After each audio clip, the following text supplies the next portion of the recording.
Hello and welcome to the Commonweal Policy Podcast. I'm Craig DL, I'm the Head of Policy and Research at Commonweal, and this week I'm joined by two special guests.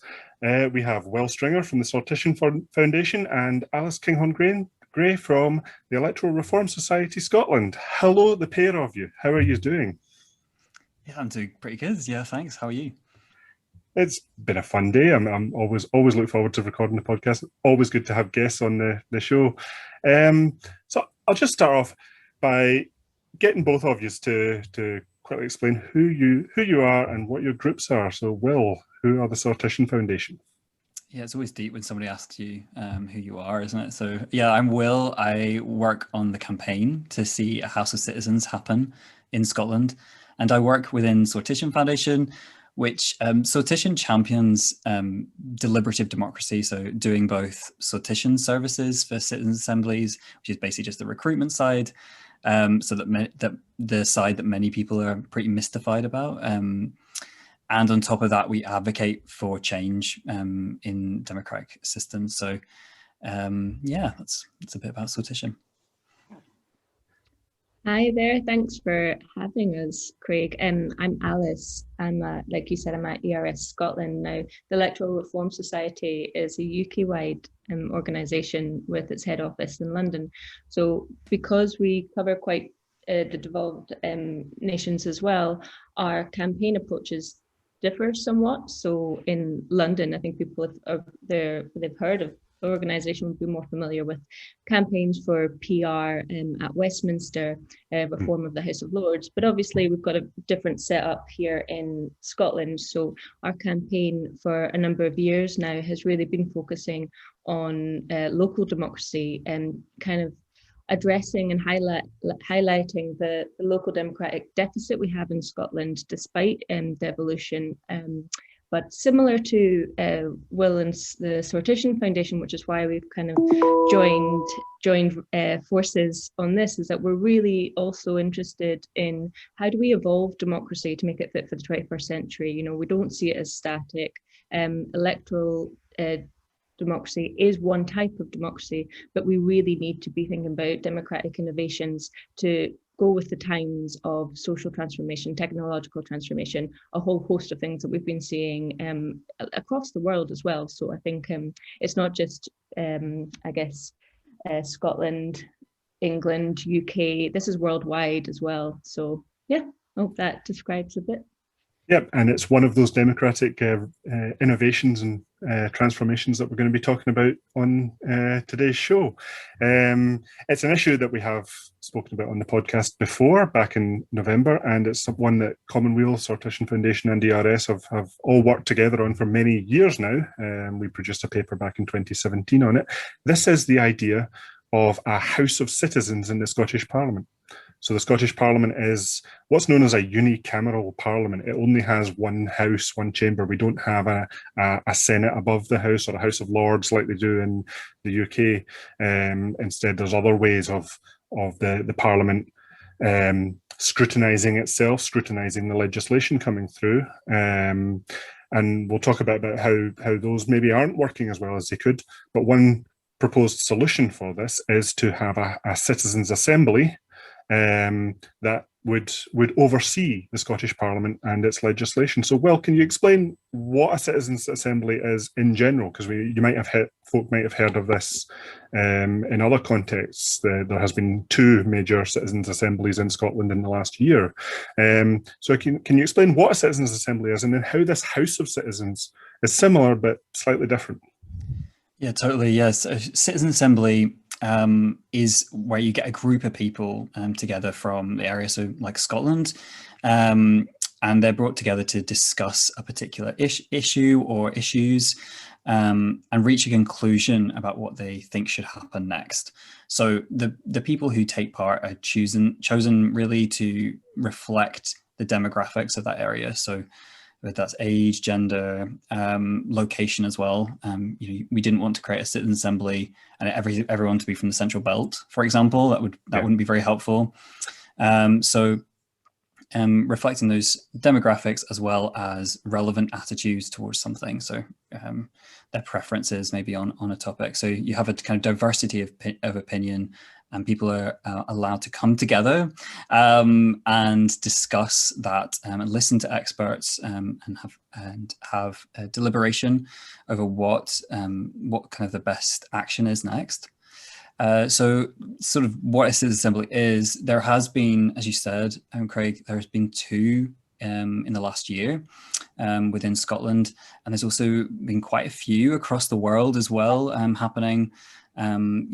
Ireland is probably the one which is most prolific, and people maybe even more familiar with that than the Scottish one.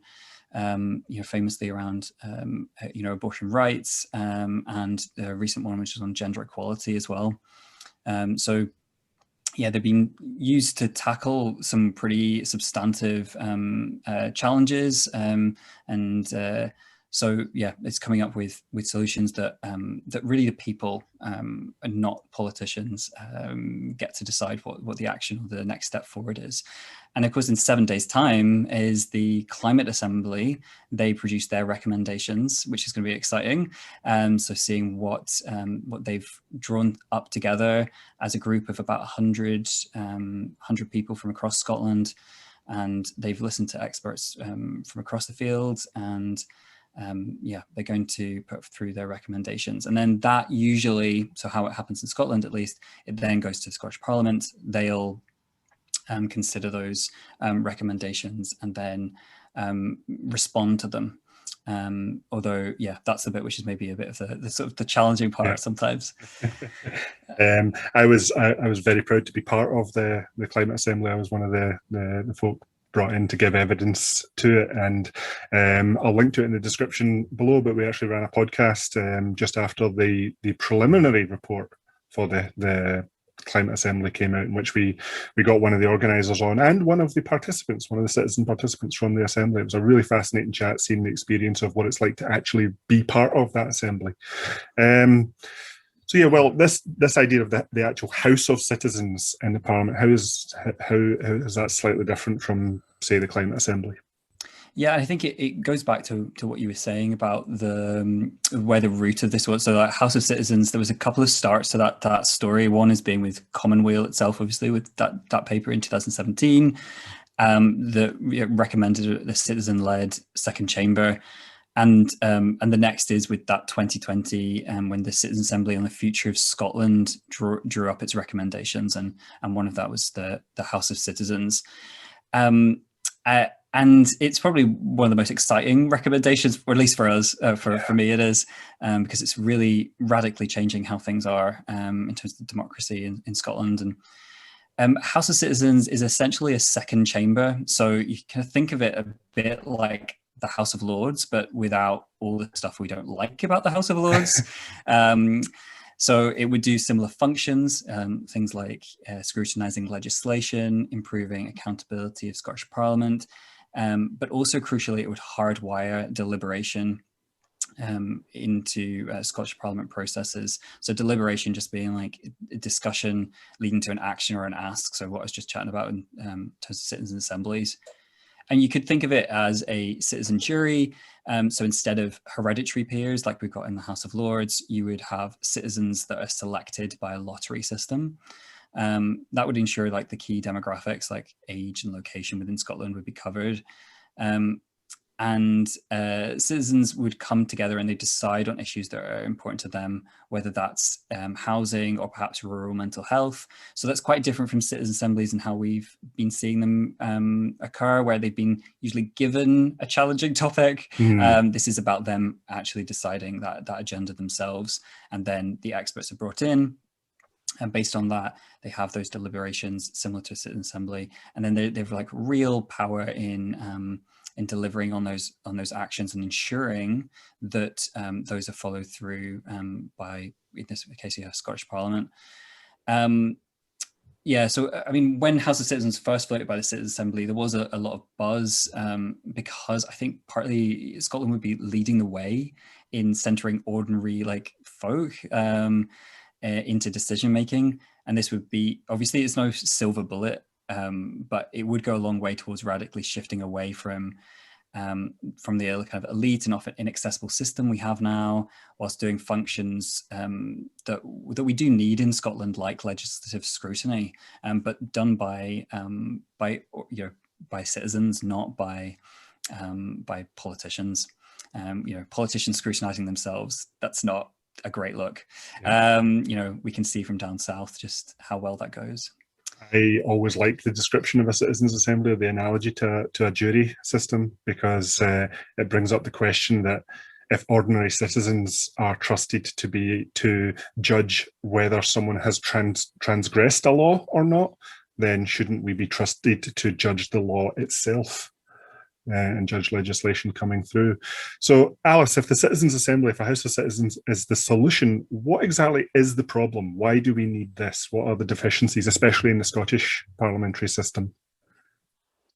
Well, I think that's the right question. It's a good one, and I would probably answer it in two parts. The macro conditions, which I think are facing liberal democracies broadly in the world, which is the change in technologies that we're witnessing, like profound shifts in politics, economy, since the financial crash, actually, and all of this, how these factors impact our democratic systems is putting them under strain. And now we're kind of at a point where there is a shift to authoritarianism. And the answer we need to come up with is how do we, the answer isn't authoritarianism, the answer is more democracy. Yeah. In response to these wider, without being too abstract, right? So then bringing it down to the Scottish specific context is that, I mean, what we're also seeing is our political context is there isn't with the Scottish elections over, it's not radical to say that we're not seeing independence anytime soon. We've got now a 4-year parliamentary term changed to a 5-year parliamentary term, and we don't have a second chamber. Now, there are things we can do right here and right now to evolve our democracy in Scotland. We don't have to wait. And I think it's incumbent upon all of us to really push in the direction of more democracy in answer to the big questions of our time and that our society faces.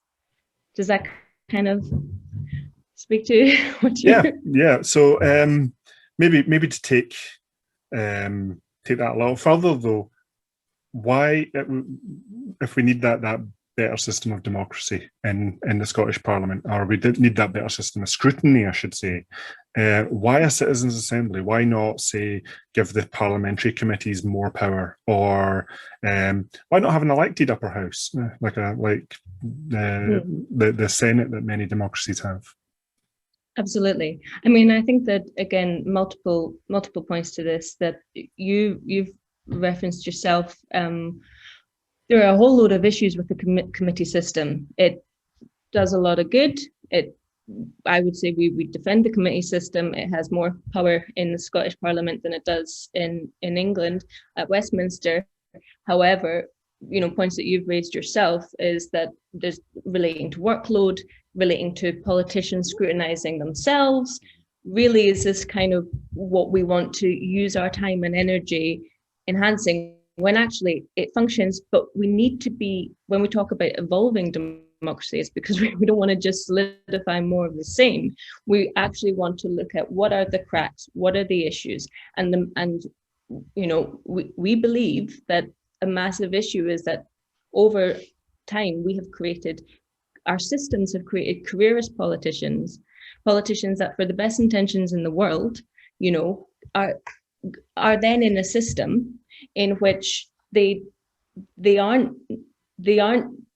there to do a job, and it is their job and their livelihood is based on that job. Now, what we're looking for is a way to bring in ordinary citizens into the democratic process that is out with an election every what's now going to be 5 years. Okay. And actually, it's about the transformation of society as much as the transformation of our political systems.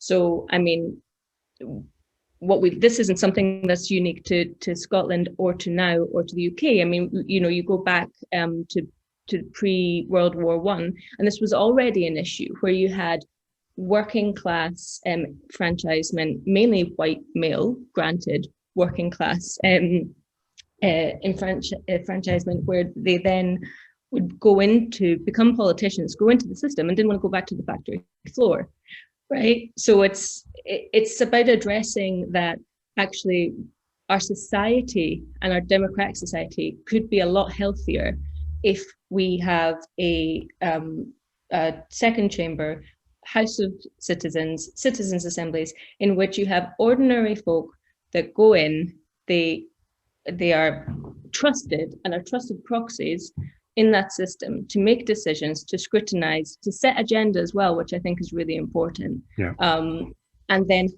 come away from that and go back to their job. And they have to be supported to do that.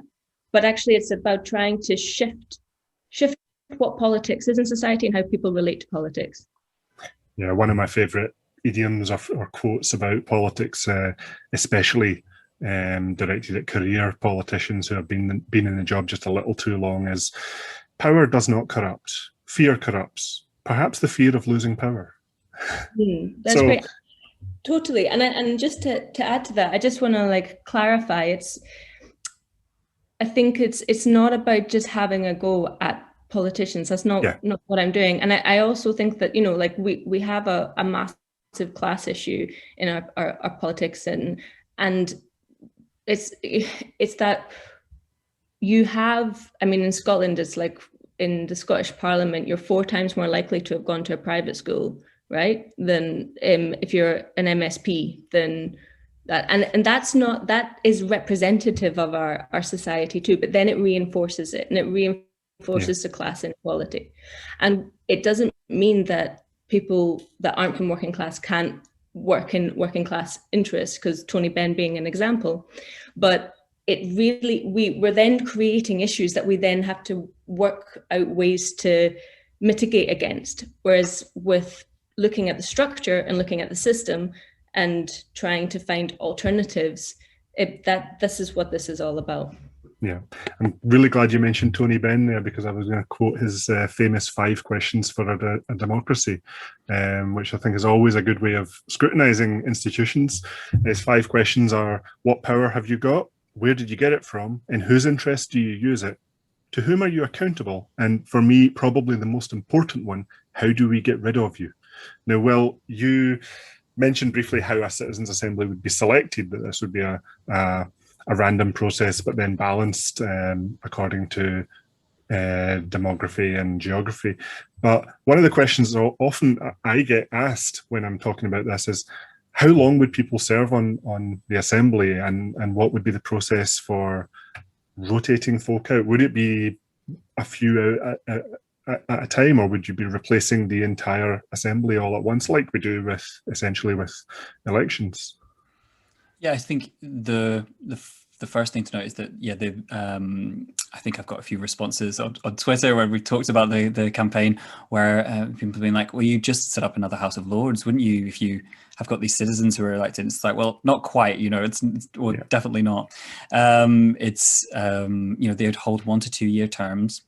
That's the important thing to note. And there's definitely areas which need to be worked out through the process of doing, as opposed to, so we would recommend a kind of pilot project which would deliver on the House of Citizens and the permanence, whilst working out some of those, like, okay, so what's the proportion of people which would be turned over, and at what time, and the part of the reason for that is that you don't want to get into a position where you've locked down everything that the House of Citizens will be for sure, and then you realize that there's this tiny, really frustrating crack, and it sort of frustrates the whole system. And there isn't many examples that we have across the world. It would be about Scotland taking a huge step in the right direction. The closest we've got is Ostbelgian model, which is in sort of East Belgium, so German-speaking part of Belgium, and that's the kind of closest example. And that's been working quite well for the last couple of years. So we can certainly borrow some things from there as to what's working, and definitely that sort of shorter term, and potentially not everyone being turned over at the same time is sort of where it's at. So yeah, that would be my response. Yes, we've got some things which are fixed. Other bits we definitely need to work out through doing, and actually let's get this started. That process of working it out. Let's move on to the political campaign for this. We mentioned before that there have been papers and there has been a long-running campaign for many years now, but this really took a big step forward in the late part of 2020 when the Scottish Citizens' Assembly made this recommendation for a House of Citizen. And again, I'll link to the podcast we did in November celebrating that. It was a surprise to me when first I saw it was when I read the report, and just about jumped off my seat when I read it. How have the political parties reacted to that report as a whole and this recommendation in particular? Should I jump in? Yeah. I mean, I think that the kind of going back, maybe I think we could compare it to what the feeling was just as the Citizens' Assembly kicked off, and there was a lot of skepticism, right? Yeah. A lot. So I think in comparison to that, I'm quite positively surprised at the kind of the buy-in post Citizens' Assembly from across the political spectrum, to be honest, and the parliamentary debate. Don't know if you guys watched that on the Citizens' Assembly. There was formal buy-in, for the report. All parties have officially agreed to holding government to account to enact the Citizens' Assembly's report and points. Now, I think that it's hard to say. I wouldn't want to prematurely say that we should be expecting something right now, because we have just had an election, right? So we need to also see I think we're at a point where we're like, okay, the manifestos have come out. Most of the left of centre and centre parties have got citizens' assemblies, or the Labour Party manifesto, Scottish Labour's, makes reference to something citizen-esque, so there's a sentiment you can see that's translated through, and that's also, I think, been enhanced by the success of the Citizens' Assembly of Scotland in kind of managing some of the fears of the other political parties. However, there's a lot of vagueness too, but we're still at the beginning of the term, so there'll be a lot of work to do. I think it's a bit too soon to kind of say what's going to happen right now, Yeah, I think that there's been a lot of good words spoken about the value that each of the political parties had, or the value of the Citizens' Assembly to each of the political parties. No one wanted to be seen as sort of rejecting the citizen voice, and it did an amazing job in really presenting that as a unified, we are the citizens voice. Even the video content that they were producing was really strong in enforcing that. So it became a bit like what you couldn't really say, oh, actually I don't really like any of the stuff that or I don't agree with the citizen assemblies. But yeah, we are in a position where I think you say 3 of the 5 main political parties, at least made direct reference to citizen assemblies, and then you should say Scottish Labour was sort of made a reference to a People's Parliament or something. Not quite sure what that is, but it could be. It definitely could be a citizens' assembly or a House of Citizens, but it's about moving people from that position of being like, okay, yes, we're quite happy with citizens' assemblies, but actually let's move that one step forward and go, actually citizen-led second chamber is where it's at, not just with and staying with citizen assemblies and giving them particular issues, although that's of course important it's not about House of Citizens and getting rid of all citizen assemblies either. They both can work in tandem. But when we launched a campaign video in May, and that had a really great response, not necessarily from like political parties, but from kind of general public. It was sort of like 25,000 views. We were sort of blown away by people, like how much interest there was, and a couple of thousand people have signed the petition for a House of Citizens. And the video was great, actually, the process of making the video, because we worked with somebody who had been a panel member in Aberdeenshire, and her experience was it was amazing, talking to her and a few other people who'd been involved in these citizens assemblies, because I haven't been a participant on that, and I realized how abstract my belief in it was. Very much, I believe in this as a deliberative democracy, bringing people together, all of those sorts of things. But actually hearing someone be like, oh yeah, well, I'd never even heard of this before. It was, I got this phone call, and we, I kind of went in because I wanted to do something for Scotland or something, and then when I heard about these issues, like I was just talking to other people about it, and they hadn't heard about these things either, and I thought it was quite infectious, actually, like hearing that. So yeah, we've had a kind of positive start in terms of the campaign, and certainly we're hoping we've been focusing on citizen involvement. So just like people knowing what a second chamber is, because let's face it, it can, and why it matters. Getting through some of the language, because citizens assemblies to most people is pretty vague as a term. So it's really defining that, and also defining a House of Citizens so that doesn't get diluted down either. Yeah, I guess one of my concerns with the promises we've seen so far is that we might end up with something like an annual citizens assembly or maybe specialist assemblies like the climate assembly, and that would be an amazing thing. That is big progress for our democracy, but it's not quite that House of Citizens. And as you say, I think we need both, and they both fit different roles, and actually something that we at Commonweal have advocated for in our local democracy work, and trying to get a municipal level local democracy in Scotland, is that those municipal councils would be overseen by citizens assemblies from their local community. So there's definitely space for embedding citizen direct democracy involvement at all levels of our governance. So Alice, have you got anything you'd like to add to this? Well,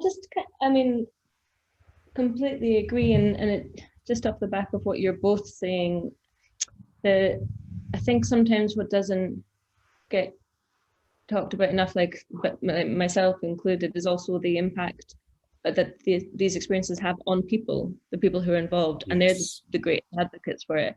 And Craig, I know you had some assembly members on, you've had podcasts with them and stuff, and so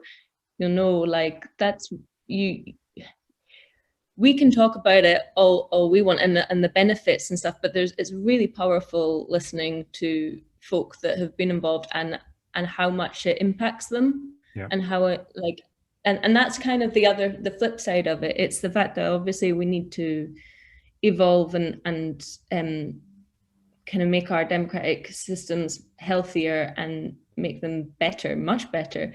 But equally, it's the impact that it has on people and the society, and making this a societal issue about the health of our society as much as our democracy, because they're intertwined. And we think that this is, and when you're talking about at the local level, absolutely, that's a lot of what the ERS Scotland campaign is about. How do we embed deliberative mechanisms at the local level for scrutiny, but for agenda setting again, not just ticking off what's being done, or saying go back and revise, but actually saying coming up with what do we want for our communities, and setting the agenda, and that as seeing as something that is highly political, highly important in combating alienation in our society too. And we have a declaration on local democracy that people can have a look at. It's quite a broad declaration describing and setting out the principles that we believe Scotland should have in orientating its local democracy, speaking to a lot of the things that we've discussed here that folks can have a look at, share, discuss, sign if they agree. So, so I think, just to completely agreeing with what you're both saying there. Yeah. We'll stick a link to that in the description below the podcast. So both of you, just as we come to the end, what is next for your respective organisations? What are you going to be focusing on for the next few months? Alice, what are ERS getting up to beyond what you've just said? Beyond, in ERS Scotland, we are looking at the links between social deprivation, poverty, and electoral turnout, voter turnout, and actually how deliberative processes, kind of what I'm speaking to, can relate to combating alienation and enhance community control. And Will, where next for Sortition Foundation? So we'll be doing still recruiting for citizen assemblies, but alongside all of that bit of work, we'll be doing events throughout. So we've got one with Voices for Scotland actually coming up on the 1st of July. If anyone who's listening, is part of a grassroots group or a community group or a party branch who would like to have us along, that would also be amazing to just talk to people. It definitely provokes discussion. I'd love to do that throughout the summer. Kind of summer of talking to people sounds like the antidote to the last year. Remember when we were allowed to talk to people in person as well.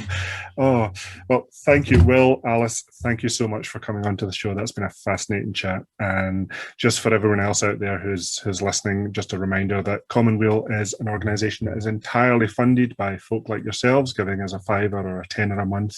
We don't have big donors. We don't have government funding. We don't have corporate sponsors.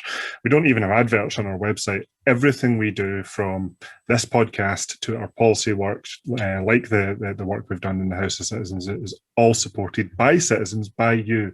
So if you've enjoyed what we're doing and you want to support us, then please consider clicking the donate button and signing up. For everyone else, we have a fascinating chat next week when I'm taking a little virtual trip to Wales to talk about community banking, which I'm really looking forward to. So come back next week and we'll see you then.